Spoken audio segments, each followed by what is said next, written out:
नमस्कार, मैं हूं आपके साथ सोनम राय। बुलेटिन की शुरुआत करते हैं। राज्यपाल रमेन डेका ने अधिकारियों और कर्मचारियों से ध्यान मेडिटेशन को अपनी दैनिक जीवन शैली का हिस्सा बनाने का आह्वान किया है।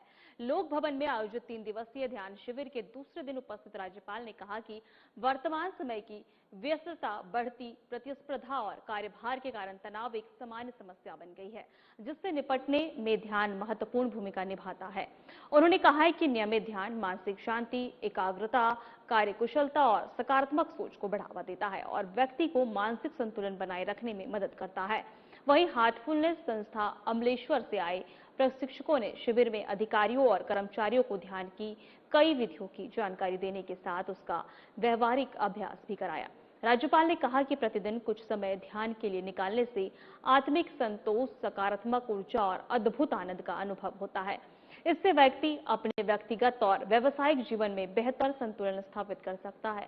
शिविर में प्रशिक्षकों ने ध्यान की प्रक्रिया, उसके महत्व और दैनिक जीवन में मिलने वाले लाभों पर विस्तार से प्रकाश डाला है। कार्यक्रम के दौरान प्रशिक्षकों ने राज्यपाल को मेडिटेशन और आत्मिक विकास से संबंधित पुस्तकें भी भेंट की है।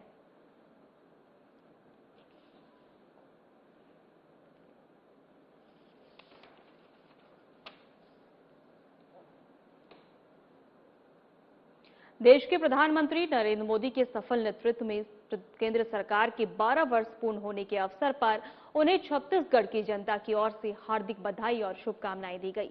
इस अवसर पर वक्ताओं ने कहा कि प्रधानमंत्री मोदी के नेतृत्व में भारत ने विकास, सुशासन और जन कल्याण के क्षेत्र में उल्लेखनीय उपलब्धियां हासिल की है। बीते 12 वर्षों में देश ने बुनियादी ढांचे, डिजिटल क्रांति, सामाजिक कल्याण योजनाओं और आत्मनिर्भरता और वैश्विक स्तर पर भारत की प्रतिष्ठा को नई ऊंचाइयों तक पहुंचाने का भी कार्य किया है।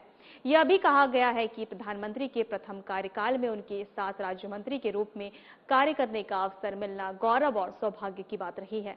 इस दौरान शासन की कार्यशैली, पारदर्शिता और जनसेवा के प्रति समर्पण को निकट से देखने का अवसर प्राप्त हुआ है।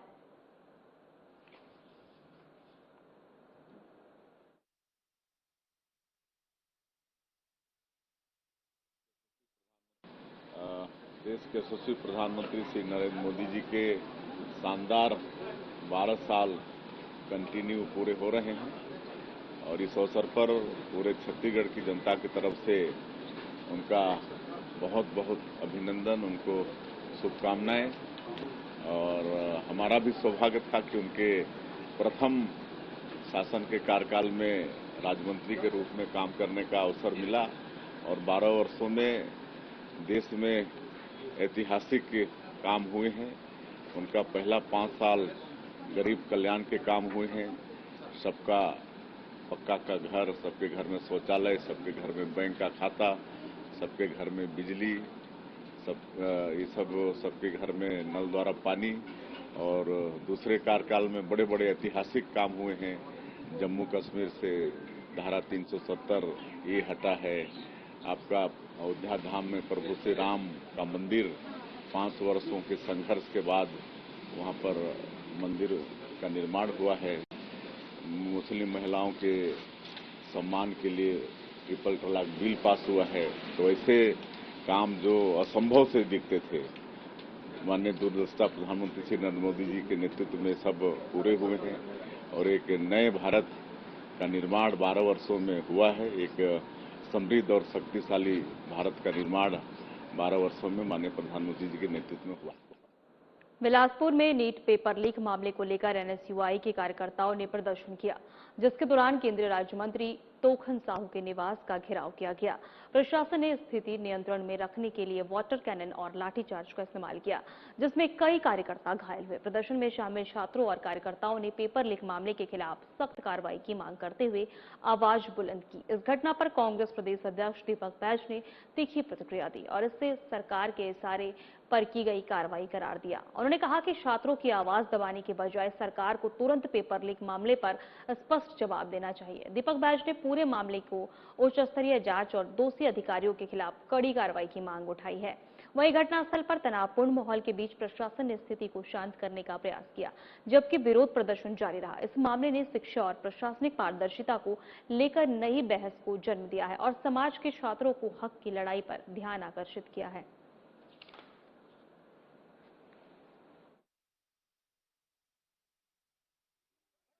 आज एनएसयूआई के छात्रों के द्वारा बिलासपुर में केंद्रीय मंत्री तोखन साहू के निवास का घेराव किया जा रहा था। मामला ये कि लगातार नीट का पेपर लीक, सीबीएसई परीक्षा में गड़बड़ी, वही छत्तीसगढ़ में देखेंगे आप 8वीं, 10वीं, 12वीं में लगातार पेपर लीक। इन मामलों को लेकर आज शांतिपूर्वक घेराव का कार्यक्रम रखा गया था, जिसमें राष्ट्रीय अध्यक्ष विनोद झाखड़ जी और प्रदेश अध्यक्ष नीरज पांडे जी के नेतृत्व में यह कार्यक्रम आयोजित था। लेकिन इस शांतिपूर्वक घेराव में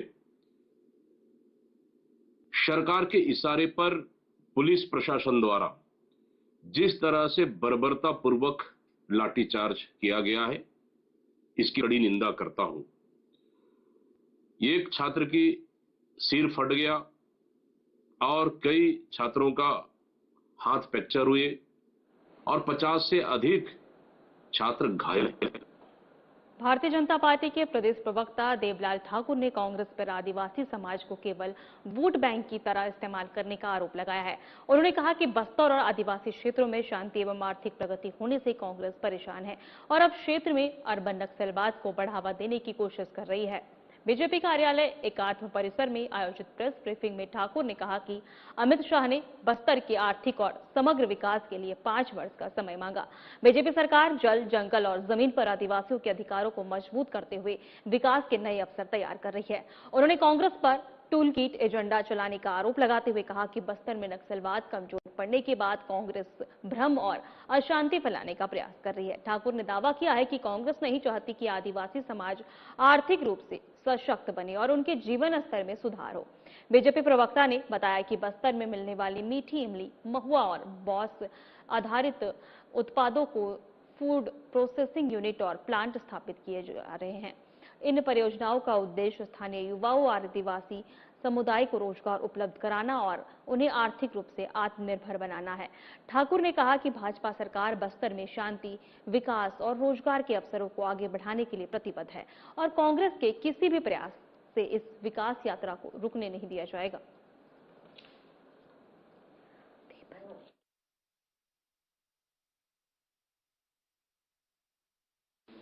सबका मैं हार्दिक अभिनंदन करता हूं। साथियों, जिस प्रकार से हमारे छत्तीसगढ़ में नक्सलियों के समाप्त होने के बाद ये अंदेशा था भारतीय जनता पार्टी को, कहीं न कहीं आदिवासी अंचल और वनांचल अंचल में एक भ्रम फैलाकर जो फिर से अर्बन नक्सलवाद को बढ़ावा दिया जा रहा है।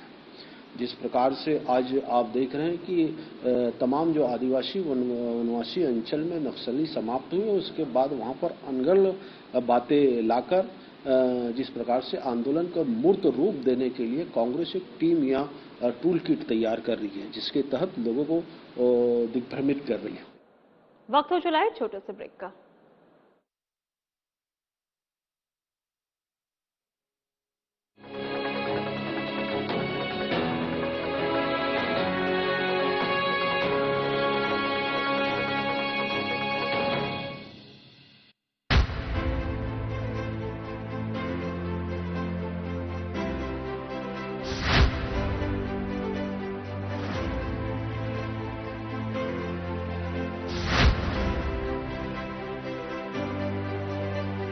विजन 2047 की बात करते हैं।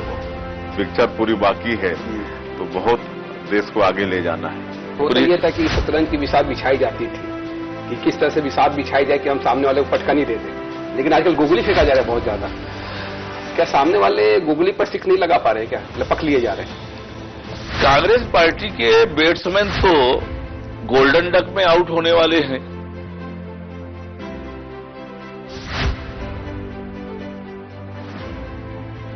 दर्शकों के लिए कुछ लाइनें जो आप बता सके, कह सके। चल संगी जुर मिल कमा बोरे करम खुल गे, पथरा मां पानी ओगराबो, धरती में सोना उपजाबो।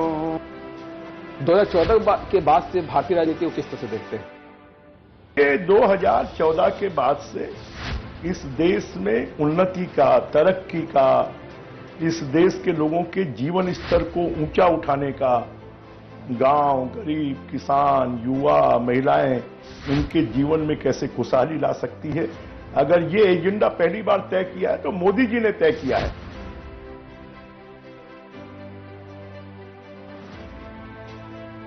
से काम होना चाहिए था जो नहीं हो पाया। नहीं, देखिए सभी ने काम किया है, मैं बिल्कुल ये नहीं कह रहा हूं कि किसी ने काम नहीं किया है। हाँ, विगत सरकार ने भी कुछ किया है, परंतु कॉम्प्रोमाइज रही काफी चीजों पर, यह भी सच है। आयुष्मान में जो अभी अनियमितताएं बढ़ती जा रही है निजी हॉस्पिटलों के द्वारा। आपने बहुत बढ़िया किया है प्रश्न पूछकर जी। मेरी इससे भावनाएं भी जुड़ी हुई हैं, क्योंकि मैं एक ऐसे क्षेत्र से आता हूं जहां लोगों को बीमार होने के बाद छोटे छोटे टेबलेट्स के लिए मुर्गियां बेचते देखा हूं। कि सत्ता रहे तो संगठन का काम बहुत राह आसान हो जाता है या चुनौतियां और बढ़ जाती है? नहीं, संतुलन, बेहतर संतुलन के साथ सब काम कर रहे हैं। देखिए, ये कहने को एक वो बन गया है कि सत्ता और संगठन, वरना सत्ता में कौन है बताइए ना। विष्णुदेव साय जी मुख्यमंत्री जी हैं, लगातार अध्यक्ष रहे हैं। महतारी वंदन योजना से मंत्री जी आपने किस तरह का बदलाव देखा महिलाओं के बीच? सबसे पहले तो विशेष साधना न्यूज़ को बहुत बहुत धन्यवाद देना चाहूँगी कि आज मुझे लगता है इस तरह से पहली बार आपसे फेस टू फेस हो रहा है। और दूसरी बात ये है कि हमारे लिए नहीं, ये तो छत्तीसगढ़ में भारतीय जनता पार्टी की सरकार बनाने में महत्वपूर्ण भूमिका निभाई है महतारी वंदन योजना।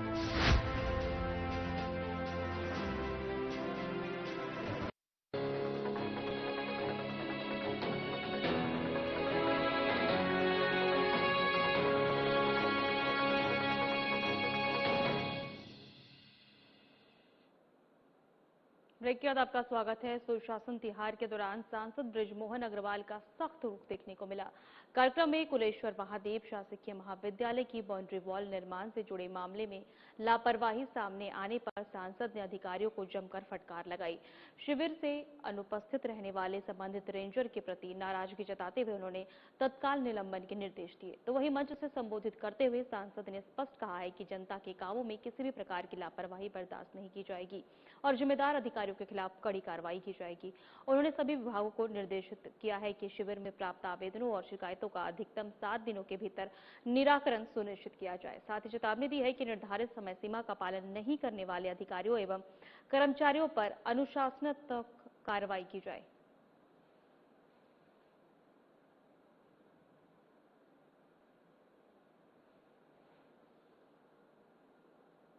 छत्तीसगढ़ में नगरीय निकाय उपचुनाव के परिणाम आने के बाद प्रदेश की सियासत गर्मा गई है। शुरुआती रुझानों और नतीजों में बीजेपी की बढ़त पर स्वास्थ्य मंत्री श्याम बिहारी जायसवाल ने खुशी जाहिर की है और प्रदेश की जनता के साथ ही बीजेपी कार्यकर्ताओं को भी आभार जताया है। साथ ही उन्होंने कांग्रेस के आरोप पर भी पलटवार किया। स्वास्थ्य मंत्री श्याम बिहारी जायसवाल ने कहा है कि 2.5 सालों में मुख्यमंत्री के नेतृत्व में जो सरकार रही है यह उसका ही परिणाम है। चाहे नगरीय क्षेत्र के चुनाव हो या ग्राम और जिला पंचायत की अधिकांश जगहों पर बीजेपी की ऐतिहासिक जीत हो रही है। रुझान पूरी तरह भाजपा के पक्ष में है, जो यह साबित करता है कि प्रदेश की जनता सीएम साई के नेतृत्व की सरकार से खुश है।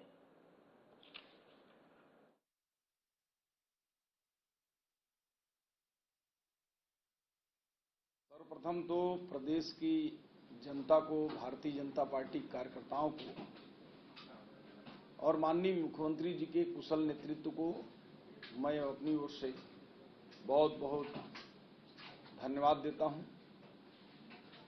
और जिस प्रकार से 2.5 सालों का माननीय विष्णुदेव साय जी के नेतृत्व में सुशासन की सरकार रही और सुशासन के अनुरूप सरकार चली, उसी का परिणाम है कि आज चाहे नगरीय क्षेत्रों के चुनाव हों या ग्राम पंचायत से लेकर जिला पंचायत तक के चुनाव हैं, अधिकांश और मुझे तो अभी तक जितनी की सूचना मिली, अभी 3 नगर पंचायत के परिणामों की मुझे सूचना मिली, सरसपुर, लोहारा, बमनीडीह, शिवनंदनपुर, इन तीनों में भारतीय जनता पार्टी की जीत हुई है और अभी गिनती चल रहे हैं और जो भी रुझान और परिणाम हमको देखने को मिल रहा है वो भारतीय जनता पार्टी के पक्ष में है। ये बताता है कि प्रदेश की जनता माननीय मुख्यमंत्री जी के नेतृत्व की जो सरकार है उससे खुश हैं और पूरा प्रदेश में सुशासन की सरकार चले। रायपुर में मुख्य सचिव विकासशील की अध्यक्षता में मंत्रालय महानदी भवन में प्रधानमंत्री आवास योजना 2.0 की राज्य स्तरीय स्वीकृति और निगरानी समिति की बैठक आयोजित हुई। बैठक में मुख्य सचिव ने राज्य स्तरीय बैंकर समिति के अधिकारियों को निर्देश दिए कि प्रधानमंत्री आवास योजना के पात्र हितग्राहियों को उनके हिस्से की राशि के लिए ऋण उपलब्ध कराने की प्रक्रिया को सरल बनाया जाए ताकि वह शीघ्रता से अपने आवास का निर्माण करा सके। उन्हें नगरीय प्रशासन विकास विभाग को भी विशेष शिविर आयोजित कर स्वीकृति हितग्राहियों को बैंक ऋण उपलब्ध कराने के निर्देश दिए हैं। वहीं बैठक में बताया गया है कि योजना के तहत हितग्राहियों को केंद्रांश के रूप में 1.50 लाख रुपए तथा राज्यांश के रूप में 1 लाख रुपए की सहायता दी जाती है। निर्धारित समय में आवास पूर्ण कर गृह प्रवेश करने पर मुख्यमंत्री गृह प्रवेश सम्मान योजना के तहत 35,850 रुपए अतिरिक्त प्रोत्साहन राशि भी प्रदान की जाएगी। अधिकारियों ने जानकारी दी है कि प्रधानमंत्री योजना 2.0 के तहत 144 नगरीय निकाय के 10,549 नए आवासों के निर्माण के लिए करोड़ों रुपए की लागत की 114 परियोजनाएं प्रस्तावित की गई है। बैठक में इन प्रस्तावों सहित कई योजनागत विषयों पर विस्तार से चर्चा की गई है।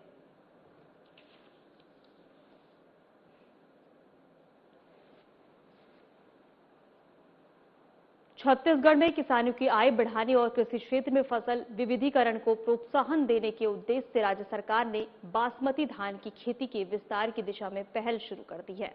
कृषि विकास मंत्री रामविचार नेताम की अध्यक्षता में नवा रायपुर स्थित निवास कार्यालय में आयोजित उच्च स्तरीय बैठक में बासमती धान उत्पादन की संभावनाओं पर विस्तृत चर्चा की गई। बैठक में कृषि उत्पादन आयुक्त सिद्धार्थ कोमल सिंह, परदेशी कृषि विभाग के वरिष्ठ अधिकारी, वैज्ञानिक और इंडियन राइस एक्सपोर्ट फेडरेशन के प्रतिनिधि शामिल हुए। कृषि मंत्री ने अधिकारियों को किसानों की आय बढ़ाने के लक्ष्य के साथ बासमती धान की खेती को बढ़ावा देने के लिए गंभीरता से कार्य करने के निर्देश दिए। अधिकारियों ने बताया कि राज्य में पायलट प्रोजेक्ट के रूप में बासमती धान की खेती को प्रोत्साहित करने पर सहमति बनी है। इसके लिए ऐसे क्षेत्रों की पहचान की जाएगी जहां की जलवायु और तापमान बासमती उत्पादन के अनुकूल है। बैठक में बताया कि बासमती और अन्य सुगंधित चावलों की अंतर्राष्ट्रीय और यूरोपीय बाजार में विशेष मांग है, जिससे किसानों को बेहतर मूल्य प्राप्त हो सकता है। इंडियन राइस एक्सपोर्ट फेडरेशन ने बाई बैंक व्यवस्था, विपणन सहयोग और निर्यात बढ़ाने में हर संभव सहयोग का आश्वासन भी दिया है।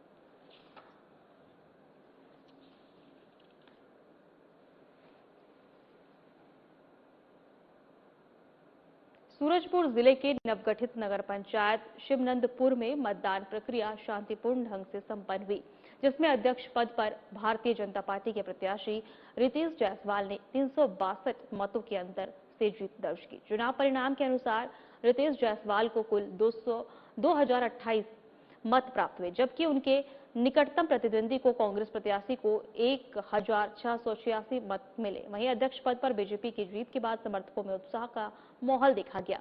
वहीं 15 वार्डों के लिए हुए पार्षद चुनाव में कांग्रेस ने बढ़त हासिल करते हुए 8 वार्डों में जीत हासिल की, जबकि बीजेपी को 7 वार्डों में सफलता मिली। इस प्रकार अध्यक्ष पद बीजेपी के खाते में जाने के बावजूद पार्षदों की संख्या के मामले में कांग्रेस को मामूली बढ़त मिली है। वहीं चुनाव परिणामों के बाद दोनों दलों के कार्यकर्ताओं में उत्साह देखने को मिला और विजयी प्रत्याशियों को बधाइयों का दौर शुरू हो गया। स्थानीय राजनीतिकरण समीकरणों के लिहाज से यह परिणाम काफी महत्वपूर्ण माना जा रहा है, क्योंकि अध्यक्ष पद पर बीजेपी और वार्ड स्तर पर कांग्रेस के बेहतर प्रदर्शन ने नगर पंचायत की राजनीति को रोचक बना दिया है।